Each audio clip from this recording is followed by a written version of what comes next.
ಅವರ ಪಾದದಡಿಯಲ್ಲಿ ಸ್ವಾತಂತ್ರ್ಯವನ್ನು ಎಸೆಯಬಾರದು. ನಮ್ಮ ಯಾವುದೇ ಸಂಸ್ಥೆಗಳು ಬುಡಮೇಲು ಆಗಲು ಅವಕಾಶವಾಗುವ ಹಾಗೆ ಅಧಿಕಾರ ಒಪ್ಪಿಸಬಾರದು. ಅದಕ್ಕಾಗಿ ಈ ಸಂವಿಧಾನ ತಡೆಗೋಡೆಯಾಗಿದೆ.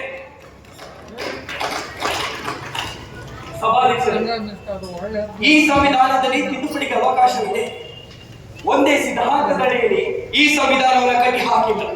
ಅದಕ್ಕಾಗಿ ಜಾತ್ಯತೀತ ಎನ್ನುವ ಶಬ್ದವನ್ನು ನಾನು ಸೇರಿಸಿಲ್ಲ. ಯಾವುದೇ ಸಂದರ್ಭದಲ್ಲೂ ಸಂವಿಧಾನದ ಮೂಲ ಆಶಯಕ್ಕೆ ಧಕ್ಕೆ ಬರಬಾರದು. ಜನತೆಯಿಂದ ಜನತೆಗಾಗಿ ಜನರ ಸರ್ಕಾರ ಎಂಬ ಯಾವ ಸಿದ್ಧಾಂತವನ್ನು ಆಧರಿಸಿ ಈ ಸಂವಿಧಾನವನ್ನು ನಾವು ರೂಪಿಸಿವೆವೋ ಅದನ್ನು ಉಳಿಸಿಕೊಳ್ಳಬೇಕಾದ ದಾರಿಯಲ್ಲಿ ನಾವು ಧೈರ್ಯದಿಂದ ಮುಂದೆ ಸಾಗಬೇಕು.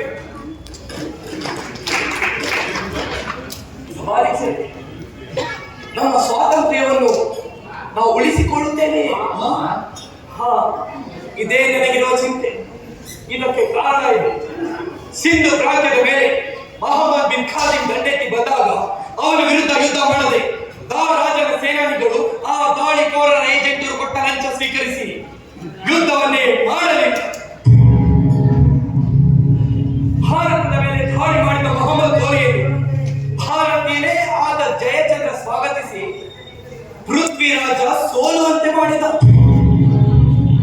ಛತ್ರಪತಿ ಶಿವಾಜಿ ಮೊಘಲರ ವಿರುದ್ಧ ಕತ್ತಿ ಚಳಪಿಸುತ್ತಿದ್ದಾಗ ಮರಾಠ ರಾಜರು ರಾಜಪೂತ ದೊರೆಗಳು ಮೊಘಲರ ಪರವಾಗಿ ನಿಂತರು. ಸಿಖ್ಖರು ಬ್ರಿಟಿಷರ ವಿರುದ್ಧ ಹೋರಾಡುತ್ತಿದ್ದಾಗ ಸಿಖ್ ಸೇನಾಧಿಪತಿ ಗುಲಾಬ್ ಸಿಂಗ್ ಮೌನವಾಗಿ ಕುಳಿತರು. 1857ರಲ್ಲಿ ಮೊದಲ ಸ್ವಾತಂತ್ರ್ಯ ಸಂಗ್ರಾಮವಾದಾಗ ಸಿಖ್ ಸಮುದಾಯದವರು ಪ್ರೇಕ್ಷಕರಂತೆ ಕುಳಿತಿದ್ದರು. ಅಧ್ಯಕ್ಷರೇ, ಈ ಚರಿತ್ರೆಗಳೆಲ್ಲ ನನ್ನ ಕಣ್ಣ ಮುಂದೆ ಇದೆ. ಇದೇ ನನಗಿರುವ ಚಿಂತೆ. ಸಭಾಧ್ಯಕ್ಷರೇ, ಈ ಸಂವಿಧಾನ ಎಷ್ಟೇ ಶ್ರೇಷ್ಠ ಎಂದುಕೊಂಡರು ಆಡಳಿತ ನಡೆಸುವವರು ಸರಿ ಇಲ್ಲದಿದ್ದರೆ ಈ ಸಂವಿಧಾನ ಏನೂ ಮಾಡಲಾಗದು.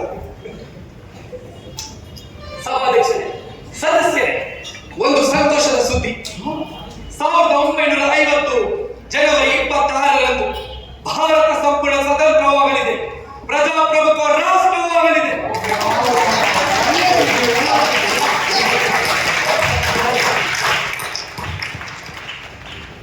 ಸಭಾಧ್ಯಕ್ಷರೇ, ಈ ಸಂವಿಧಾನ ನನ್ನೊಬ್ಬನಿಂದಲೇ ಆದದ್ದಲ್ಲ.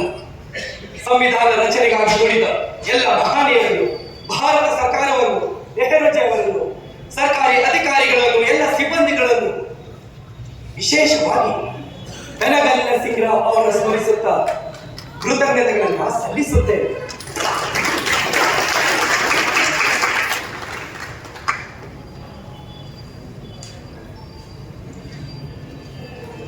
ಅನ್ಯಾಯ ಪ್ರತಿರೋಧನೆ